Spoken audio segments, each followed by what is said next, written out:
فرمائیں آپ فرمائیں آپ فرمائیں۔ اگر میرا تعلق جیو ٹی وی سے ہے تو قاضی فائز عیسیٰ صاحب ریٹائر ہو گئے ہیں، نئے چیف جسٹس صاحب نے حلف اٹھا لیا ہے۔ نئے چیف جسٹس سے آپ کی کیا توقعات ہیں؟ کیا قاضی فائز عیسیٰ کو آپ دعوت دیں گے کہ وہ جمعیت علماء اسلام میں شامل ہو کے دین کی خدمت کریں؟ جمعیت میں آنے کے لیے تو میں پوری امت کو دعوت دیتا ہوں۔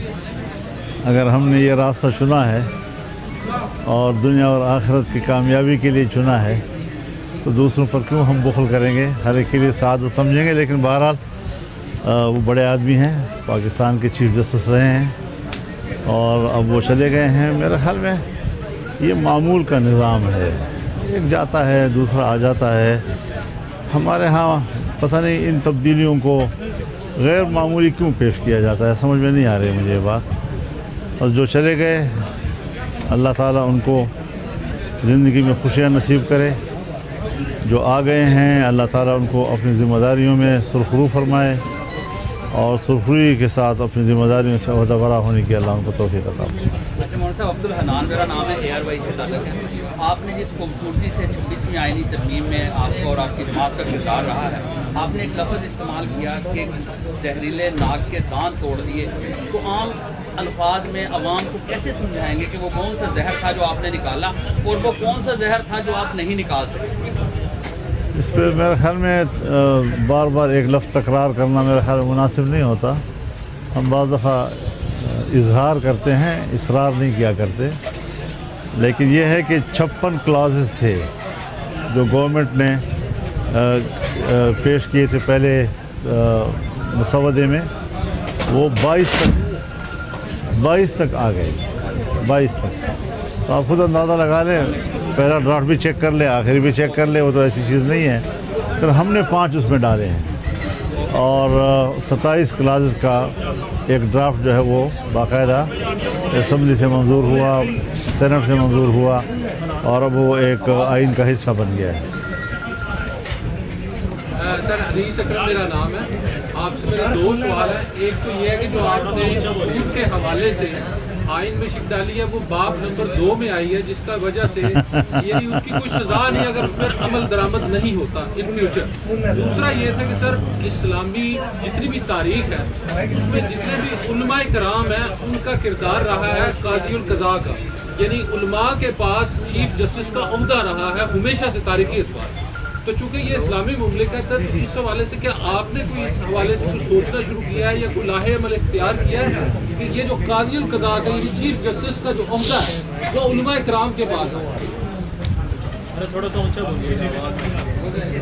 دیکھیے، جہاں تک سود کا مسئلہ ہے اور یہ ایک پرنسپل آف دی پالیسی کے طور پر آئین میں آ گیا ہے، اب اس دفعے کو بھی سامنے رکھیں اور شریعت کورٹ کا جو فیصلہ ہے اب وہ فیصلہ تصور کیا جائے گا، وہ کسی درخواست یا کسی اپیل سے وہ فیصلہ اڑے گا نہیں۔ اور اگر سپریم کورٹ 1 سال میں اس اپیل پر فیصلہ نہیں دیتی تو شریعت کورٹ کا فیصلہ مؤثر ہو جائے گا۔ تو اس ربا کے ختم ہونے کے اور اس کو ملا کر جب آپ پڑھیں گے تو اس کا معنی یہ ہوگا کہ مکمل طور پر معاملہ طے ہو گیا ہے اور اب 1 جنوری 2028 سے سود کا کاروبار ہر شعبے میں وہ ختم ہو جائے گا اور اللہ تعالیٰ کرے کہ اس میں کوئی مشکلات نہ آئیں۔ باقی رہا کہ کسی عالم دین کا، دیکھیے آپ کے جو ملک کا نظام ہے، عدالتی نظام خاص طور پہ، وہ LLB اور LLM پہ بیس کرتا ہے اور اس میں پھر ظاہر ہے جی کہ جو انگریزوں کے زمانے سے نظام چلا آ رہا ہے وہ بدستور برقرار ہے۔ اس وقت میں ایسا کوئی تنازع نہیں کھڑا کرنا چاہتا کہ جس میں علماء اور وکلاء کے بیچ میں کوئی تصادم آئے۔ یہ باہمی افہام و تفہیم سے ہی حل ہو سکتا ہے اور اس میں کوئی شک نہیں ہے کہ اگر ہم نے ملک میں شریعت نافذ کرنی ہے یا شرعی قوانین لانے ہیں تو جتنا علماء کرام اس پر ادراک رکھتے ہیں شاید دوسرے اتنا نہ رکھتے ہوں۔ گنجائش تو موجود ہے لیکن رکاوٹیں بھی ہیں، تو رکاوٹوں کو بھی تو ایک شائستگی سے ہمیں دور کرنا چاہیے، نہیں کہ تصادم کی صورت میں۔ سر کی بات کہہ رہے تھے، کل آپ نے تحریر کی ہے تو اس میں آپ نے کہا کہ ایک اور آئینی ترمیم لانے کی کوشش کی جا رہی ہے، اور کہیں نہ کہیں حکومت میں آپ مستقبل کے سیاسی منظرنامے میں کیا دیکھ رہے ہیں کہ جو موجودہ حکومت ہے کیا یہ جتنی آئینی ترامیم ہے کہیں اس طرح تو نہیں کہ وہ اپنے مستقبل کے 10 سال کو کلیئر کرنے کی کوشش میں ہے؟ تو آپ مستقبل کا سیاسی منظرنامہ کس طرح دیکھ رہے ہیں؟ اور دوسرا جو کل آپ نے 27ویں ترمیم کی بھی بات کی وہ کس تناظر میں کہی ہے کہ وہ کس قسم کی ترمیم ہے؟ میرے خیال میں ابھی ایسی کوئی سوچ حکومت کی طرف سے نہیں آئی، البتہ اب جیسے صحافی حضرات جو ہیں وہ اس قسم کے سوالات اٹھا لیتے ہیں، تبصروں میں لے آتے ہیں، تو ایک دور کے احتمال کے طور پر میں نے بات کی ہے، بظاہر ابھی ایسی کوئی چیزیں وہاں نظر نہیں آ رہی۔ آپ کہتے ہیں دھاندلی زدہ اسمبلی ہے یہ، اسی دھاندلی زدہ اسمبلی سے ہم نے 26ویں آئینی ترمیم منظور کروا دی، مزید مستقبل میں آپ اس اسمبلی کا کیا مستقبل دیکھ رہے ہیں؟ حضرت ہم نے ماشاء اللہ میں آئین میں تبدیلیاں کی ہیں، تو یہ بلا ڈیجیور نہ ہو لیکن ڈیفیکٹو تو ہے ابھی، جس کے پاس اختیارات ہیں تو مؤثر تو ہو جاتے ہیں، تو آج ایسے حالات پیدا ہو گئے کہ جس میں اگرچہ ایک بل آیا لیکن اس بل کے اندر جتنی چیزوں پہ ہمیں اعتراض تھا وہ ایک ایک کر کے باہر نکال دی گئیں،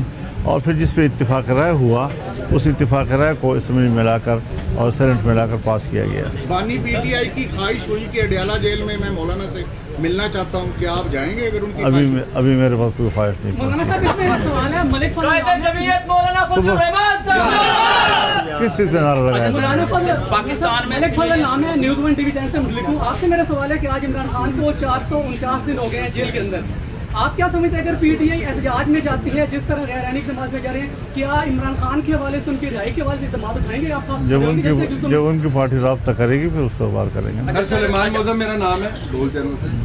سر جس طرح آپ نے مولانا صاحب ابھی آپ کی آواز اتنی مؤثر سمجھی جا رہی ہے اور عوام کی نظریں اس وقت آپ کے اوپر ہے کہ کوئی لیڈر ایسا ہے جو عوام کو ریلیف دلوا سکتا ہے، مہنگائی، آئی پی پیز، بجلی، اشیاء خرد و نوش میں پسا ہوا جو یہ طبقہ ہے وہ اس وقت آپ کی طرف دیکھ رہا ہے، اس کے لیے آپ حکومت کو کیا کہنا چاہیں گے اور کیا ایسی تجویز لائیں گے کہ عوام کو اس وقت جو پس رہی ہے اس کو ریلیف مل سکے؟ دیکھیے عوام کا مسئلہ اپنی جگہ پر یقیناً ہے، اور یہ تنزل جو ہے یہ ملک کی معیشت کا انحطاط یہ 2018 کے بعد شروع ہو گیا تھا، اور اس حد تک ہماری ملک کی معیشت کو نقصان پہنچا کہ اب اسے دوبارہ اٹھانے میں بھی بڑی دقت محسوس کی جا رہی ہے۔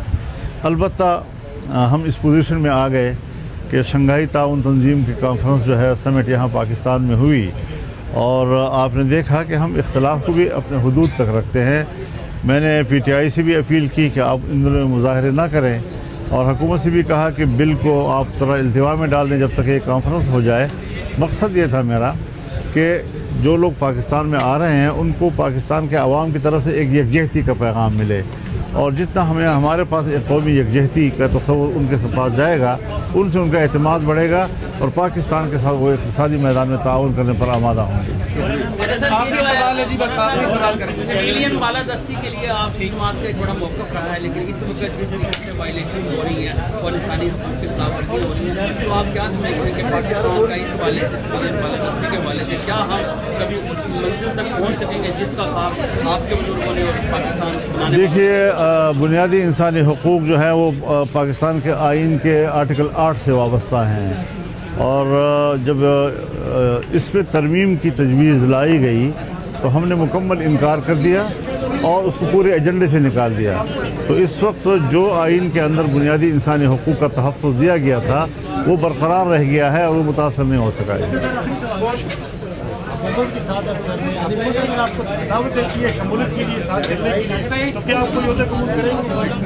ہم نے جو کچھ کیا ہے ایک فریق کے طور پر کیا ہے، وہ حکومت تھی، ہم اپوزیشن تھے، اور میں اپوزیشن کی دوسری پارٹیوں کو اعتماد میں ساتھ ساتھ لیتا رہا، ان کی تائید حاصل ہوتی رہی، لہٰذا اب بھی ہم اپوزیشن میں ہیں۔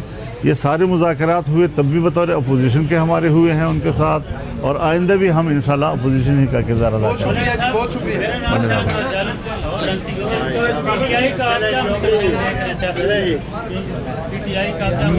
مجھے اپنے مستقبل کا پتہ نہیں ہے، آپ پی ٹی آئی کی بات کریں۔ اللہ